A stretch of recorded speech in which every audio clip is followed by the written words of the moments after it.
কারাগারে প্রতি রাতে অপরাধী নারীদের দেশি ঘি দেওয়া হয় কেন, এই রহস্য জানার পর আপনিও হাসফাস করবেন। আমার নাম সুনিতা। আমি দুবাই জেলার একজন মহিলা জেলার। সর্বোপরি অপরাধী নারীদের কেন প্রতি রাতে অন্ধকার ঘরে দেশি ঘি দেওয়া হয়, এটি একটি বিরক্তিকর প্রশ্ন। এই রহস্য জানার পর আপনিও শিউরে উঠবেন। দুবাই জেলের একটি ভীতিকর গল্প। একটা ভয়ঙ্কর রাত ছিল। হঠাৎ আমাদের বাড়ির দরজায় কলিং বেল বেজে উঠল। পরিবারের সবাই বিয়ের জন্য শহরের বাইরে গিয়েছিল এবং আমার পরীক্ষা চলছিল বলে আমি যেতে পারিনি। মা কাজের মেয়েকে বলেছিল আমার কাছে 2-3 দিন থাকতে। কিন্তু হঠাৎ সন্ধ্যায় কাজের মেয়ের সন্তান অসুস্থ হয়ে পড়লে মেয়েটিকে চলে যেতে হয়। আমি দরজা জানালা বন্ধ করে আরামে ঘুমাচ্ছিলাম। এমন সময় হঠাৎ দরজার বেল বাজতেই আমার ঘুম ভেঙে গেল এবং আমি ভয়ে ভয়ে জেগে উঠলাম এবং ভাবলাম এই রাতে কে আসবে। রাতের এই সময় কে এসেছে ভেবে প্রথমে তো ভয় পেলাম। বাইরে থেকে কারোর আওয়াজ ভেসে এলো, দয়া করে দরজা খুলুন, আমার সাহায্যের খুব দরকার, আমি আহত, প্লিজ দরজা খুলো। এই কয়েকদিন শহরের অবস্থা খুব খারাপ যাচ্ছিল। দরজা খুলবো কিনা ভাবছি। আবার এক মহিলার গলা ভেসে এলো, দয়া করে দরজা খুলুন, নইলে সে আমার জীবন শেষ করে দেবে। আমি কাউকে কষ্টে দেখতে পারতাম না, তাই দরজা খোলার সিদ্ধান্ত নিলাম। কি জানি, কারোর হয়তো আমার সাহায্যের প্রয়োজন হতে পারে। আমি দরজা খুলতেই একজন মহিলা বাইরে দাঁড়িয়েছিলেন এবং আমাকে দেখে তিনি দ্রুত ভিতরে এসে দরজা বন্ধ করে দেন। আমি যখন তার দিকে মনোযোগ দিয়ে দেখলাম, সে প্রায় 30 বছরের সুন্দরী যুবতী। তখন বেচারা মেয়েটিকে জনশূন্য অবস্থায় খুব কষ্টে দেখাচ্ছিল।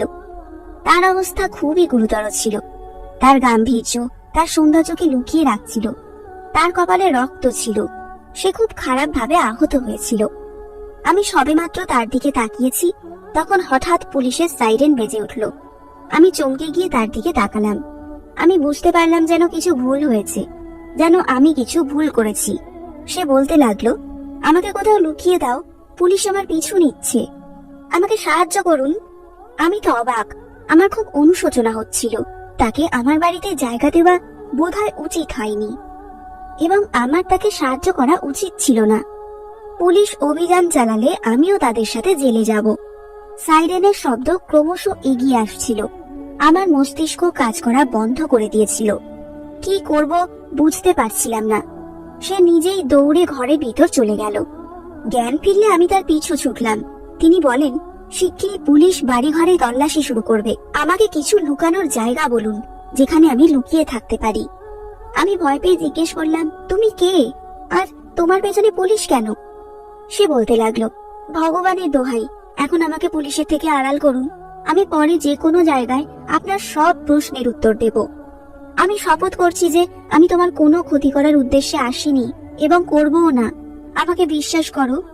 ঠিক সেই সময় স্পিকারের মাধ্যমে বাইরে থেকে ঘোষণা দেওয়া হয়, জেল থেকে পালিয়েছেন এক বিপজ্জনক নারী বন্দী। কেউ যদি তাকে আশ্রয় দিয়ে থাকে তাহলে সে নিজেই তাকে বের করে দিক, নইলে কিছুক্ষণের মধ্যে তল্লাশি শুরু করবে পুলিশ। তারা বলতে লাগলো, দেখো, আমাকে তাড়াতাড়ি লুকাও, না হলে আমার সাথে তুমিও ধরা পড়বে। ওর কথা শুনে আমি তাড়াতাড়ি ওকে বারান্দার জলের ট্যাঙ্কের কাছে নিয়ে গেলাম। আমি বললাম, যেখানেই লুকিয়ে থাকো না কেন, পুলিশ তোমাকে খুঁজে বের করবে। তাই জীবন বাঁচানোর একমাত্র উপায় হলো এই জলের ট্যাঙ্কের ভিতরে ঝাঁপ দেওয়া। এদিকে জল ঠান্ডা হয়ে যাচ্ছিল, কিন্তু এই কথা শুনে মহিলাটি আমার দিকে এমন ভাবে তাকালো যেন আমার মাথা খারাপ। আমি যে তাকে এত ঠান্ডা জলে ঝাঁপ দেওয়ার পরামর্শ দিয়েছিলাম। আমার মনে হয়েছিল সে আমাকে বলবে যে এত ঠান্ডা জলে ঝাঁপ দেওয়ার চেয়ে ভালো আমি নিজেকে পুলিশের কাছেই হস্তান্তর করি। কিন্তু পরের মুহূর্তে সে ঢাকনা তুলে ট্যাঙ্কে ঝাঁপ দেয়। আমি ট্যাঙ্কের ঢাকনা বন্ধ করে সেখান থেকে নিচে চলে গেলাম। ঠিক 2 মিনিট পর আমার ডোর বেল বেজে উঠল। আমি যখন দরজা খুললাম তখন আমার সামনে 2 মহিলা পুলিশ এবং আরো অনেকগুলো পুরুষ এবং বেশ কয়েকজন পুলিশও দাঁড়িয়েছিল, যারা দরজা খোলার সাথে সাথেই ভেতরে চলে আসে। তারা আমার বাড়ি তল্লাশি শুরু করে এবং মহিলা পুলিশ অফিসার আমাকে প্রশ্ন করতে শুরু করে, কাউকে দেখেছেন? কাউকে কি আপনার বাড়িতে জায়গা দিয়েছেন? আমি বললাম, আমি এইমাত্র ঘুম থেকে উঠেছি এবং আমি এই বিষয়ে কিছুই জানি না। আপনি কি খুঁজছেন? পুলিশ সদস্যরা যখন নিচ থেকে তল্লাশি করে উপরে ছাদে আসে তখন আমি ভীষণ ভয়ে ছিলাম। আমার তো শ্বাসকষ্ট শুরু হয়ে গিয়েছিল এই ভয়ে যে তারা যদি খুঁজে বের করে ফেলে যে সেই মহিলাটি কোথায় ছিল, তবে আমি নিশ্চিত ছিলাম যে তাদের মনোযোগ জলের ট্যাঙ্কের দিকে যাবে না। আমার অনুমান একেবারে সঠিক ছিল এবং এটি সঠিক প্রমাণিতও হলো। ওরা খালি হাতে নেমে এলেন। প্রথমজন বলা শুরু করলো, ম্যাডাম, তিনি এই বাড়িতে নেই। আমার মনে হয় সে এই এলাকা ছেড়ে চলে গেছে। কথা বলতে বলতে সবাই ঘর থেকে বেরিয়ে গেল। আমি একটা স্বস্তির নিঃশ্বাস ফেললাম। তাদের পারস্পরিক কথোপকথন থেকে জানা যায় যে তারা মুম্বাই জেল থেকে এই মহিলাকে খুঁজতে খুঁজতে এখানে পৌঁছেছেন। পুলিশ চলে যাওয়ার কয়েক মিনিটের মধ্যেই আমি উপরে গিয়ে ট্যাঙ্কের ঢাকনা খুলে ওই মহিলাকে বের করলাম। ঠান্ডা জলের কারণে সে কাঁপছিল। আমি যদি আরো 10 মিনিট দেরি করতাম তাহলে হয়তো তাকে মৃত অবস্থায় পেতাম। আমি তাকে নিচে নিয়ে গিয়ে হিটারের কাছে বসিয়ে দিলাম। আমি যখন তাকে আমার জামা কাপড় দিয়েছিলাম তখন তার একটু জ্ঞান ফিরল। যখন সে আমার জামা কাপড় পরে মাদুর পেতে হিটারের কাছে বসলো, এখন আমি যদি তাকে সাহায্য করেই ফেললাম তবে আমি তার জন্য কিছু খাবার এবং পানীয়ও নিয়ে আসি। আমি তার জন্য চা বানিয়ে খাবার গরম করে তার কাছে নিয়ে এলাম। কেন জানি না তার মুখের দিকে তাকিয়ে মনে হলো না যে সে অপরাধী। কিছুদিন ধরে তার অবস্থার উন্নতি হয়েছিল। আমি তার সাথে কথা বলা শুরু করলাম। প্রথমেই বললাম, আপনাকে দেখে মনে হচ্ছে না যে আপনি একজন অপরাধী, কিন্তু কেন পুলিশ আপনাকে তাড়া করছে এবং বলছে যে একজন অপরাধী মহিলা মুম্বাই জেল থেকে পালিয়ে গেছে? তাহলে আপনি কি সত্যি একজন অপরাধী? আমার প্রশ্ন শুনে সে একটা দীর্ঘ নিঃশ্বাস ফেলে বলতে লাগলো, তোমার আন্দাজ একদম ঠিক। আমি দুবাই জেলের কয়েদি নয়, বরং সেখানকার জেলার। আমি এটা শুনে বললাম, কি? একজন জেলারের পেছনে পুলিশ কেন? আমি জিজ্ঞাসা করলাম, আপনি যদি জেলার হন অপরাধীদের মতো কেন পালিয়ে বেড়াচ্ছেন? তখন সে বলতে লাগলো, এটা অনেক লম্বা কাহিনী, তুমি শুনেই বা কি করবে? আমি বললাম, দেখুন, আমি আপনাকে আমার বাড়িতে জায়গা দিয়েছি, আপনাকে সাহায্য করেছি, এবার আপনাকেও আপনার কাহিনী আমাকে শোনাতে হবে। আর আমি এই সমস্ত আপনাকে এই জন্যও জিজ্ঞেস করছি যে আমিও দুবাই জেলের জেলারের জন্য অ্যাপ্লাই করেছি, তাহলে আমি আপনার কাহিনী শুনে বুঝতে পারবো যে সেখানে কি অবস্থা। সে বলতে লাগলো, ঠিক আছে, যদি তোমার এতই জানার ইচ্ছা থাকে তাহলে শোনো। আমার নাম রবিতা, আর আমি একজন ভীষণ ভালো আর সম্মানীয় বংশের মেয়ে। আমরা 2 বোন আর 2 ভাই ছিলাম। আমার বাবা দুবাইয়ের থানার হাবিলদার ছিল। আমার বাবা ছোট থেকে আমাকে সত্যি আর ইমানদার থাকার পাঠ পড়িয়েছিল, আর এটাই বুঝিয়েছিল যে নিজের কাজের প্রতি সব সময় সৎ থাকা উচিত, সে কাজ যতই সাধারণ হোক না কেন, আর সম্মান যতই কম বা বেশি পাওয়া যাক না কেন। কখনো নিজের সততাকে বিক্রি করা উচিত না। আমার বাবা একজন সত্যিকারের সম্মানজনক হাবিলদার। নিজের পুরো জীবন সে চাকরি করার সময় কখনো একটা টাকারও ঘুষ নেয়নি। বাবার বন্ধুরা নিজের ঘর পাকা করে নিল আর একটা খুব ভালো জীবন যাপন করতে লাগলো, অথচ আমাদের জীবন কাটছিল দারিদ্রতার জন্য ভীষণ কষ্টে। আমি বাবার ভীষণ প্রিয় মেয়ে ছিলাম, এজন্য প্রায়ই ঘরের পরিস্থিতি থেকে বিরক্ত হয়ে আমিও তাকে বলতাম যে, বাবা, তুমি তোমার সঙ্গে থাকার লোকেদেরই দেখে নাও, তারা কিভাবে এগিয়ে গেছে, তার থেকেও কিছু শিখে নাও। তাদের ঘরে কি সুন্দর সব রকমের সুখ ঐশ্বর্য রয়েছে। ওই লোকগুলোর বাড়িতে প্রত্যেকদিন ভালো ভালো খাবার রান্না হয়, আর আমাদের এখানে রুক্ষ শুকনো খাবার। আর আমরা তো দিওয়ালিতে ভালো ভালো খাবারও বানাতে পারি না। আমাদের তো কিছু ভালো দেখাও জোটে না। খাবার তো অনেক দূরের কথা, ওদের বাচ্চা কত ভালো ভালো স্কুলে পড়ে, আর আমাদের বাচ্চা সরকারি স্কুলে যায়, যার জন্য পরবর্তীকালে ওই রকম চাকরি পাই আমরা, ওই ছোটখাটো ক্লার্কের চাকরি। বাবা হেসে বলতে লাগলো, সোনামণি, তুমি চিন্তা করো না, তোমার ভাগ্যে অনেক বড় চাকরি আছে। আমি মজা করে বলে দিলাম, বাবা, আমি জেলের জেলার হব। বাবা বলল, এর মধ্যে এত অবাক হওয়ার কি আছে? তুমি যদি ভালো নম্বর পেয়ে পরীক্ষায় পাশ করে যাও তাহলে তুমি চাকরি পেয়ে যাবে। আর আমি এসে বললাম, বাবা, তুমিও কোন জমানার লোক? আমার জন্য কোনো সোর্স না থাকলে আর কেউ আমার হয়ে সিফারিশ না করলে আমি তো চাকরিটা পাবো না। পয়সা দিয়ে চাকরি করার মতো আমাদের অবস্থা তো নেই বাবা। বাবা রেগে গিয়ে বলল, না ঘুষ আর না কারোর সোর্স, এই দুটো জিনিসের দিকে জীবনে কখনো ঝুঁকতে নেই। আমার বাবার তো সেই অবস্থা ছিল যে সে সম্মানের জন্য নিজের আদর্শ, নিজের প্রাণও দিতে পারত। আমার বোন স্কুলে পড়তে লাগলো, আর বড় দাদা বাবার সাথে রিটায়ার হওয়ার পর তার জায়গা নিয়ে নিল। আমি নিজের একটা উদ্দেশ্য বানিয়ে নিয়েছিলাম যে আমি দুবাই জেলের জেলার হবই, আর তার জন্য আমি মন প্রাণ দিয়ে পরীক্ষার প্রস্তুতি নিতে থাকলাম, আর পরীক্ষাও দিলাম। আমি আশা করেছিলাম যে আমার উদ্দেশ্য ভালো এবং আমার অনুরোধও তাই শোনা হবে, এবং তাই ঘটেছে। আমি দুবাইয়ের জেলার হিসেবে নির্বাচিত হয়েছি। সেই দিনটি ছিল আমার জীবনের সবচেয়ে সুন্দর দিন। আমার সব স্বপ্ন পূরণ হয়েছিল। আমি খুব খুশি ছিলাম, যেন জীবনের সবচেয়ে সুন্দর সুখ পেয়ে গিয়েছি। আমার স্বপ্ন সত্যি হয়েছিল। এই সময় বাবা শুধু বললেন, জেলে তোমাকে নানা ধরনের সমস্যার সম্মুখীন হতে হবে, শুধু সততার সাথে তোমার দায়িত্ব পালনের প্রতি যত্ন নিও। আমি আমার দায়িত্ব নিলাম। দুবাই জেল ছিল একটা বড় জেল এবং সেখানে বিপুল সংখ্যক নারী বন্দী ছিল। প্রথম দিনে আমি খুব ভালো বোধ করছিলাম, যেন আমার একটা ক্ষমতা ছিল। আমি যখনই সেখানে সালাম দিতাম তখনই গর্বে আমার মুখ ফুলে যেত। গল্পটা বলার পর রবিকা চুপ হয়ে গেল। তার থেমে যাওয়া আমাকে অস্থির করে তুলেছিল। আমি তার গল্পে এতটাই মগ্ন ছিলাম যে আমার মনে হয়েছিল যেন সবকিছু আমার সামনেই ঘটছে। আমি অস্বস্তিতে বললাম, রবিদা, এরপর কি হলো? আমাকে আরো বলুন। তিনি একটি দীর্ঘশ্বাস ফেলে আবার শুরু করলেন। তারপর আমি স্বস্তি অনুভব করলাম। সেখানে নারীদেরকে তাদের নিপীড়ন অনুযায়ী বন্দী করা হয়। প্রতিদিন ভোর 6টায় কারাগারের দরজা খুলে দেওয়া হয়। এরপর মহিলারা সকালে নাস্তা করে, তারপর তাদের দিয়ে কাজ শুরু করানো হয়। কিছু মহিলা কলের গম পিষতেন, কেউ সেলাই করতেন এবং অল্প বয়সী মেয়েদেরকে শিক্ষাও দেওয়া হতো, যাতে তারা সেখান থেকে চলে যাওয়ার পরে কিছু করতে পারে। যখন সূর্য অস্ত যায় এবং যখন রাত আসে তখন তাদের খাবার দেওয়া হতো এবং তাদেরকে জেলে পাঠানো হতো। প্রথম দিনগুলিতে এখানে কার কার দল তৈরি হয়েছিল সে সম্পর্কে আমার খুব বেশি ধারণা ছিল না।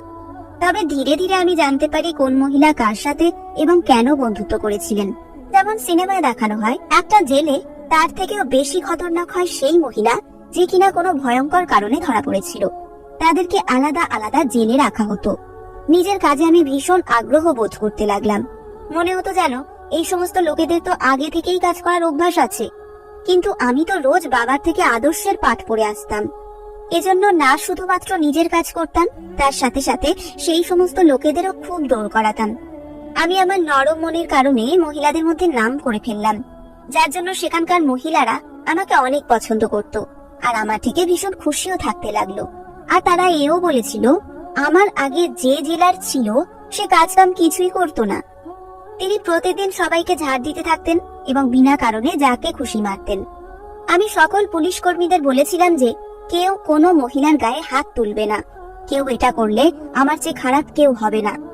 একদিন আমি যখন রাউন্ডে গেলাম তখন একজন মহিলা কাঁদতে কাঁদতে আমাকে বললেন যে মহিলা কনস্টেবল আজ আমাকে কোনো কারণ ছাড়াই চড় মেরেছে। কে তাকে তার ক্ষমতার অন্যায় সুবিধা নিতে শিখিয়েছে? শুনেই আমার খুব রাগ হয়েছিল। আমি তাকে 1 সপ্তাহের জন্য বসিয়ে দিয়েছিলাম। আমার কারণে জেলের পরিবেশ ভালো হতে থাকে। আমি নারীদের আলাদা আলাদা করে রোজগারের পথ দেখানো শুরু করি। সেখানকার লোকেরা আমার দায়িত্বে খুব খুশি হয়েছিল এবং প্রথম বছরেই আমার ভালো কাজের জন্য আমাকে একটি পদক দেওয়া হয়েছিল। সেখানে আমার কাজ প্রশংসিত হয়েছিল। এই সময় মনীষ নামে একজন অফিসারের সাথে আমার পরিচয় হয়, যাকে আমার পরিবারের সদস্যরা আমার জন্য বেছে নিয়েছিল এবং আমি তাকে বিয়ে করি। আমার বড় একদম সেরকম খেয়ালেরই মানুষ ছিল যেমন আমার বাবা ছিল। এজন্য আমি আমার জীবনে ভীষণ খুশি ছিলাম। ডিউটি আর ঘর ভীষণ ভালোভাবেই চলছিল, সবকিছু ঠিকঠাকই যাচ্ছিল। কিন্তু কথাই আছে না যে সমস্যা মানুষের উপর সেই সময়ই আসে যখন সে একটু বেশি সুখের জীবনে হারিয়ে যায়। আমার কপালেও আমার সুখ সহ্য আর হলো না। সেই সময় জেলের ভিতরে দেশি ঘিয়ে ভরা কৌটো যেতে লাগলো। প্রথমে আমি এতটা খেয়াল করিনি, ভাবতাম যে আত্মীয় স্বজন প্রায় সময় এই ধরনের জিনিস পাঠাতে থাকে। কিন্তু যখন প্রতিদিন নিয়ম করে দেশি ঘি জেলে আসতে লাগলো তখন আমি চমকে উঠেছিলাম। কিছু তো সমস্যা আছে। আমি ভাবলাম আমাকে খোঁজ করতে হবে, রোজ রোজ দেশি ঘিয়ের কৌটো কার কাছে যায়, কে আনায়। একটা জিনিস হতে পারে যে কয়েদিদের মধ্যেই কেউ নিজের গোয়েন্দা বানিয়েছে যাতে নিজের প্রত্যেকটা খবর পেতে পারে। আমি ওই মহিলাকে নিজের জন্য গোয়েন্দাগিরি করতে বললাম, যার জন্য আমি লেডি কনস্টেবলকে 1 সপ্তাহের জন্য বসিয়ে দিয়েছিলাম। আমার এই কাজের জন্য সে আমার বিশ্বস্ত হয়ে উঠেছিল আর আমাকে জেলের ভেতরে সমস্ত খবর দিতে লাগলো যে সেখানে কি কি হয়। এই জন্য একদিন আমি সমস্ত ঘিয়ের কৌটো খুলিয়ে ভালো করে তল্লাশি নিলাম। ওই কৌটোগুলো ঘিয়েরই ছিল। আমি ওই মহিলাকে ডাকলাম যে আমাকে সমস্ত খবর দিত। আমি তাকে বলেছিলাম, আমাকে ভেতরের খোঁজ খবর দিয়ে বলো যে দেশি ঘিয়ের কৌটো আসলে কি জন্য আসে আর কারা এসব ব্যবহার করে, আর আমাকে 2 দিনের মধ্যে ভেতরের সমস্ত রিপোর্ট বানিয়ে দাও। আমার ডিউটি বেশিরভাগ সময়ই দিনের বেলাতেই হতো। আর রাতের বেলা অন্য এক জেলার ডিউটিতে আসতেন। দিনের বেলা তো কারোর ক্ষমতাও ছিল না যে আমার ডিউটিতে থাকাকালীন এদিক ওদিকের কোনো কাজ হতে পারে বলে, কিন্তু রাতের বেলা কি হয় সেই গ্যারান্টি আমি দিতে পারতাম না। এজন্যই আমি গোয়েন্দা লাগিয়ে দিয়েছিলাম। আমি মাঝরাতে তার কথা বলা থামিয়ে জিজ্ঞেস করলাম, রবিতা, আপনি কি দেশি ঘিয়ের কৌটোর জন্য সন্দেহ করেছিলেন? আমার প্রশ্নে জেলার রবিতা মাথা নাড়ালো আর বলল, হ্যাঁ, প্রতিদিনই দেশি ঘিয়ের বেশ কিছু কৌটো জেলের ভিতর যেত, আর আমার নজরে এটা স্বাভাবিক ব্যাপার ছিল না। আমার আন্দাজ বারবার এটাই বলতো যে কিছু তো এমন হয় যেটা আমার নজরে পড়ছে না। আমার গোয়েন্দা আমাকে আস্তে ধীরে শব্দে এসে যে খবর শোনালো সেটা শুনে আমি অবাক হয়ে গেলাম। সে বলল, দেশি ঘি রোজ রাতের অন্ধকারে কিছু খাস মহিলাদের দেওয়া হয়। রাতে যে জেলার ডিউটিতে থাকেন তিনি এটা জানেন, আর আপনার কার্যালয়েরও 2-4 জন লোক এতে মিলে আছে। আমি সমস্যায় পড়ে গেলাম। অন্ধকার ঘরে কেন মহিলাদের দেশি ঘি দেওয়া হয়? এর মানে কি হতে পারে? আমি আমার গোয়েন্দাকে বললাম, সেই মহিলাদের নাম বলো যারা প্রত্যেকদিন অন্ধকার ঘরের মধ্যে গিয়ে দেশি ঘি খায়। গোয়েন্দা যার যার নাম বলল, সেই মহিলাদের দেখে তো আমি চমকে গেলাম। এই মহিলারা আগে তো এতটা স্বাস্থ্যবতী ছিল না, এরা তো রোগা ছিল, কিন্তু এখন যখন দেখলাম বেশ স্বাস্থ্যবতী মনে হচ্ছিল। গোয়েন্দা আমার কানে এসে আস্তে করে বলল, ম্যাডাম, এখানে সমস্ত কামাল ওই দেশি ঘিয়েরই। এটা এতটা সাধারণ ব্যাপার নয় যে আমি নজর এড়িয়ে চলে যাব। আমি কিছুদিনের জন্য আমার ডিউটি রাতে শিফট করানোর সিদ্ধান্ত নিলাম। আমি দেখলাম যে আমার রাতের শিফটের খবর শুনে অনেক লোকের হৃদয় যেন বাজ এসে পড়ার মতো অবস্থা হলো। আমি দিনের বেলায় ঘরে নিজের ঘুম পুরো করে নিতাম, যাতে রাত্রিবেলা এসে জানতে পারি। রাত 9টা বাজলে আমি দেখতাম যে লেডি কনস্টেবল লুকিয়ে লুকিয়ে কোথাও যাচ্ছে। আমি ভাবলাম যে আমি পেছনে গিয়ে দেখি যে সে কোথায় যায়। আমি যা দেখলাম তা আমাকে চমকে দিল, কেননা একটা অন্ধকার ঘরে সেই অপরাধী মহিলাদের দেশি ঘি দেওয়া হচ্ছিল। প্রথম চমকে দেওয়ার কথা হলো যে রাতের এই সময় দেশি ঘি খাওয়ার কি প্রয়োজন? আর সব থেকে জবরদস্ত কথা হলো যে জেলের সব থেকে শেষ অন্ধকার ঘরে যাওয়ার কি কারণ হতে পারে? আমি 2-3 দিন এই একই রুটিন দেখলাম, কিন্তু এছাড়া আর কোনো সেরকম ব্যাপার আমার নজরে পড়লই না। আমি যা খুশি জিজ্ঞেস করে এদেরকে সন্দেহ করার কারণ দিতে চাইছিলাম না। এই জন্য আমি চুপচাপ সব দেখছিলাম। কখনো তো সুযোগ আসবে, কোনো তো প্রমাণ পাবো। আর একদিন প্রমাণ পেয়েই গেলাম। ওই দিন রাতের 11টা বেজেছিল। নিজের মাথা টেবিলে রেখে ইচ্ছাকৃতভাবে চোখ বন্ধ করেছিলাম, যাতে কেউ দেখলে এটা ভাবে যে আমি ঘুমিয়ে পড়েছি। কিছুটা সময় কেটে যাওয়ার পরে আমার অফিসে কারোর আসার যেন শব্দ পেলাম। আমি চিনে নিলাম যে এটা লেডি কনস্টেবল ছিল। সে আমাকে ঘুমোতে দেখে বাইরে চলে গেল। সে কাউকে বলতে লাগলো, মনে হচ্ছে যে ঘুমের ওষুধটা ম্যাডামকে দিয়েছিলাম সেটা কাজ করেছে। ম্যাডাম ঘুমিয়ে পড়েছে, ব্যাস কিছু ঘন্টাই বাকি আছে, তাড়াতাড়ি নিজেদের কাজ করো। মনে হলো কিছুক্ষণের মধ্যে তারা সেখান থেকে চলে গেল। আমি অবাক হয়ে ভাবলাম যে এই সমস্ত কি হচ্ছে জেলের মধ্যে, যেটা আমি জানতেই পারিনি। আর আমার পিছনে পিছনে এই সমস্ত কিছু হতে লেগেছে। এদের কথায় আমি আন্দাজ পেলাম যে যা কিছু হচ্ছে অন্ধকার ঘরে হচ্ছে। তখনই আমি ওঠার চেষ্টা করলাম, যাতে গিয়ে আমি দেখতে পারি যে এমন কি হচ্ছিল ওখানে। কিন্তু উঠতেই আমার মাথা ঘুরে গেল। মনে হচ্ছিল কেউ আমার চায়ের মধ্যে ঘুমের ওষুধ মিশিয়ে দিয়েছে, যেটা এবার প্রভাব বিস্তার করতে শুরু করেছিল। আমি সেখানেই ঘুমিয়ে পড়লাম। আর সকাল পর্যন্ত আমি কিছু বুঝতেই পারলাম না যে আমি কোথায় আছি। সকালে যখন আমি ঘুম থেকে উঠলাম তখন আমার মাথা ভারী ছিল। এই জন্য আমি বাড়ি চলে গেলাম। ঘরে যাওয়ার আগে সেই মহিলাদের জেলের দিকে আসলাম, যাতে কোনো কথা যদি জানতে পারি। কিন্তু সেখানে সব ঠিকই লাগছিল। আমি বাড়ি ফেরত গেলাম। ঘরে এসে আমি ভাবতে লাগলাম যে কনস্টেবলের সাথে এই দ্বিতীয় মানুষটা কে ছিল, যার সাথে সে কথা বলছিল। এরপর আমি আবার রাতে ডিউটি গেলাম। এবার আমি সিদ্ধান্ত নিয়েছিলাম যে আমি কি করব। কালকের মতো আজকেও আমার সামনে চা রাখা হলো, কিন্তু আজকে আমি সেটা খেলাম না। পাশের বেসিনে আমি সেটা ফেলে দিলাম আর খালি কাপ রেখে চোখ বন্ধ রাখলাম। কিছুক্ষণ পরে সেই কাপ নিতে আসলো একজন, আর আমাকে ঘুমোতে দেখে সে বিশ্বাস করলো যে আমি ঘুমাচ্ছি, আর বাইরে চলে গেল। কিছুক্ষণ পর সে ভেতরে আসলো। রাতের 11টা বেজেছিল তখন। জেলের ভেতরে সব লাইট প্রায় বন্ধ হয়ে গিয়েছিল। সব দিকে অন্ধকারই অন্ধকার ছিল। আমি চুপচাপ সেদিকে এগিয়ে গেলাম। যেই অন্ধকার ঘরে সেই মহিলারা থাকতো, যাদের কেউ মোবাইলে টর্চ অন করে রেখেছিল। আমি একদম হঠাৎ করে চেঁচাতে লাগলাম আর বললাম যে এই সমস্ত কি হচ্ছে এখানে। যে দৃশ্য আমি আমার সামনে দেখেছিলাম সেটা আমি চোখের সামনে দেখে বিশ্বাসই করতে পারিনি। আমার স্টাফ এত জঘন্য ষড়যন্ত্রে মিলেছিল। মহিলারা সুড়ঙ্গ খুঁড়ছিল, তারা ভালোভাবে সুড়ঙ্গ বানিয়ে নিয়েছিল। না জানি কত সপ্তাহ ধরে বা কত মাস ধরে এই কাজ চলছে। ওই মহিলারা খুনের অপরাধে জেলে এসেছিল, আর আদালতের দিক থেকে ওই দুজনকে যাবজ্জীবন কারাদণ্ড দেওয়া হয়েছিল। ওরা দুজন এখান থেকে পালানোর জন্য সুড়ঙ্গ খুঁজছিল। সামনে আমার পুরো কার্যালয় এই ষড়যন্ত্রের মধ্যে মিলেছিল। হঠাৎ করে আমাকে সামনে দেখতে পেয়ে লেডি কনস্টেবলের শ্বাস আটকে গিয়েছিল যেন। তার হাত থেকে মোবাইল নিচে পড়ে গেল, যা টর্চ অন করে সে ওখানে দাঁড়িয়েছিল। তারা সুড়ঙ্গ খুঁড়ত, এজন্যই তারা দেশি ঘি খেত, যাতে সুড়ঙ্গ খোঁড়া সহজ হয়ে যায়, আর এর জন্য অনেক শক্তিরও প্রয়োজন হয়। তারা দেশি ঘি খেয়ে প্রত্যেকদিন ৩-৪ ঘন্টা করে সুড়ঙ্গ লাগাতার খুঁড়তে থাকতো। সেখানে দাঁড়িয়ে দাঁড়িয়ে আমি সব কিছু বুঝতে পেরে গেছিলাম, আর সমস্ত কিছু আমার চোখের সামনে এসে গিয়েছিল। আমি লেডিস কনস্টেবলকে জিজ্ঞেস করলাম, আর কে কে মিলে আছে তোমাদের সাথে? কাল আমি তোমার সাথে কাউকে কথা বলতে শুনেছি, সে কে? সে ভীষণ ঘাবড়ে গিয়েছিল। আমার বারবার জিজ্ঞাসা করায় সে কিচ্ছু বলেনি। তখন আমি বললাম, ঠিক আছে, আমি হাই কমিশনের সাথে কথা বলছি। যখন তোমাকে চাকরি থেকে বের করে দেওয়া হবে তখন তুমি বুঝতে পারবে। আমার কথা শুনে সে ভীষণ ভয় পেয়ে গেল আর বলতে লাগলো, প্লিজ কারোকে এই সময় ফোন করবেন না। আমি সবেমাত্র ফোন তুলেছি, ঠিক তখনই আমার মাথায় কেউ একজন পেছন থেকে আঘাত করলো, আর আমি অজ্ঞান হয়ে সেখানেই পড়ে গেলাম। যখন আমার জ্ঞান ফিরল, আমি নিজেকে জেলের ভেতর কয়েদ অবস্থায় পেলাম। আমার মনে পড়লো যে আমি ফোন করে তথ্য দিতে যাচ্ছিলাম যখন, তখন কেউ আমার মাথায় আঘাত করেছে। এটা লেডি কনস্টেবল ছাড়া আর কেউ হতেই পারতো না।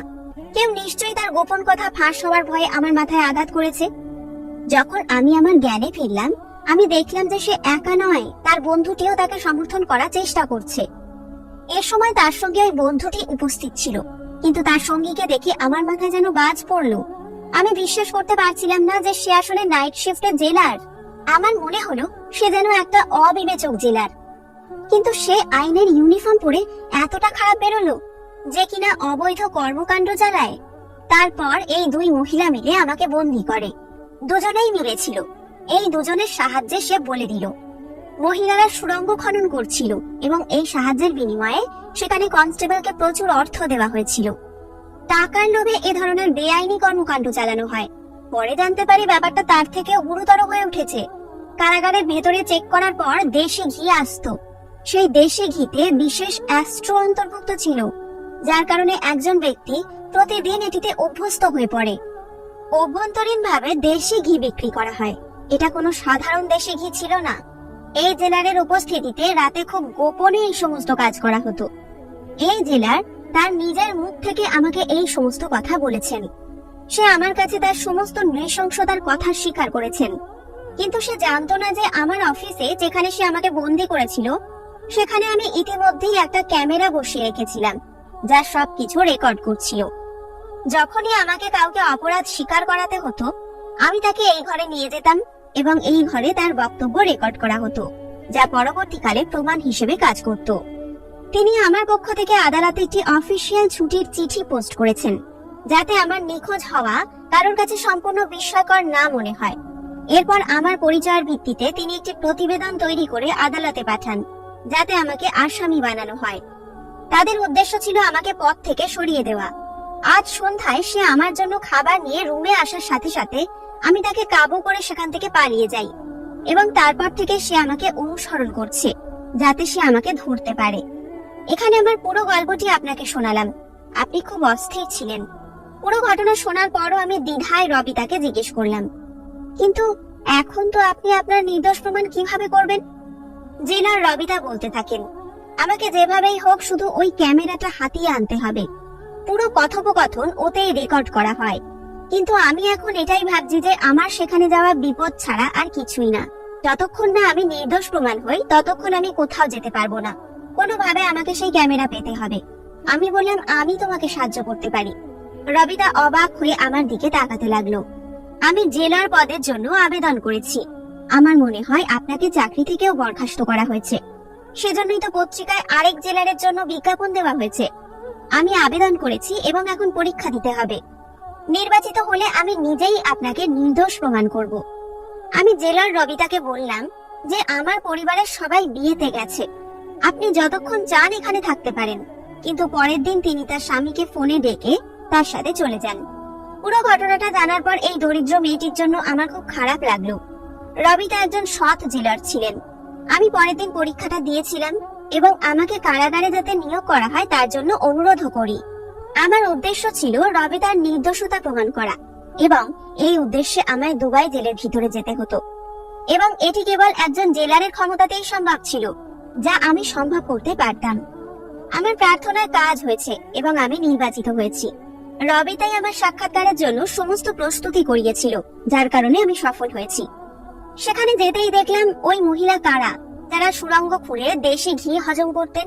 এই মহিলাদের দিকে তাকিয়ে আমি বুঝতে পেরেছিলাম যে তাদের কাজ এখনো চলছে। আমি নীরবে ঊর্ধ্বতন কর্মকর্তাদের একটি চিঠি লিখে জানিয়েছিলাম যে কারাগারে একটি টানেল খনন করা হচ্ছে এবং জেলার ও নাইট ডিউটিতে থাকা মহিলা কনস্টেবল এর জন্য দায়ী। এর সাথে সাথে আমি সেই ক্যামেরাটিও সাথে প্রমাণ হিসেবে পাঠিয়েছিলাম, যেটা আমি ঠিক জায়গায় পেয়েছিলাম, যেটা রবিতা আমাকে বলেছিল। ঠিক রাত 11টার দিকে জেলের কক্ষে যেখানে সুড়ঙ্গ খনন করা হচ্ছিল সেখানে অভিযান চালানো হয় এবং সেই সুড়ঙ্গ দিয়ে যাওয়ার সময় ওই নারীদের হাতে নাতে ধরা হয়। মহিলা কনস্টেবল এবং নাইট ডিউটির জেলারকে গ্রেপ্তার করে কঠোর শাস্তি দেওয়া হয়। আমি আমার দায়িত্বের দ্বিতীয় দিনে এইসব করেছি, কারণ আমার একমাত্র উদ্দেশ্য ছিল সত্য প্রকাশ করা। জেলার রবিতার নির্দোষতা প্রমাণিত হয় এবং তার পদে পুনর্বহাল তাকে করা হয়। দুবাই জেলে রাতে জেলারের পদ রবিতাকে দেওয়া হয় এবং দিনের ডিউটি আমাকে দেওয়া হয়। জেলার রবিতা আমাকে অনেক ধন্যবাদ জানিয়ে বলেছিলেন যে আমাকে সাহায্য করার জন্য আমি আপনার কাছে কৃতজ্ঞ এবং এখন আমি জেলার রবিতার সাথে খুব ভালো বন্ধুত্ব করেছি। আগের মতোই আমরা দুজনে মিলে জেলের পরিবেশ খুব ভালো করে দিয়েছিলাম এবং সবকিছু আগের মতোই ভালো হতে শুরু করেছিল। তাহলে এই গল্পটি সম্পর্কে আপনাদের মতামত কি? কমেন্ট করে আমাদের অবশ্যই জানাবেন।